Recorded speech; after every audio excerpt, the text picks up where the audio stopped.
விருதுநகர்ல நேத்து இளைஞரணி மாநாடு, சரியான சிரிப்பு. காப்பி பேஸ்ட் கேள்விப்பட்டீங்களா? காப்பி பேஸ்ட், காப்பி பண்ணி பேஸ்ட் பண்றது.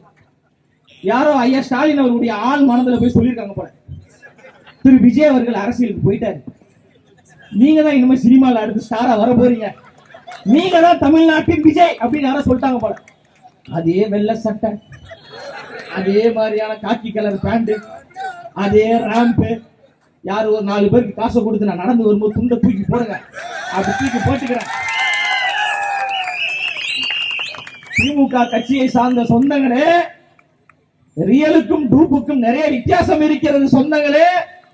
தமிழ்நாட்டின் ஒரே தளபதி அண்ணன் விஜய் அவர்கள் தான். நாங்கள் வெற்று கூட்டம் கிடையாது, திமுகவை வீழ்த்தக்கூடிய வெற்றி கூட்டம். திமுகவிற்கு வேட்டு வைக்க போகக்கூடிய வேட்டு கூட்டம் நாங்க தான். உங்களுக்கு தெம்பு இருந்தா, திராணி இருந்தா, துணிச்சல் இருந்தா, தைரியம் இருந்தா, எங்க தலைவர் தமிழ்நாடு முழுவதும் பரப்புரை செய்ய வேண்டும் என்று அனுமதி கேட்கிறார்கள்.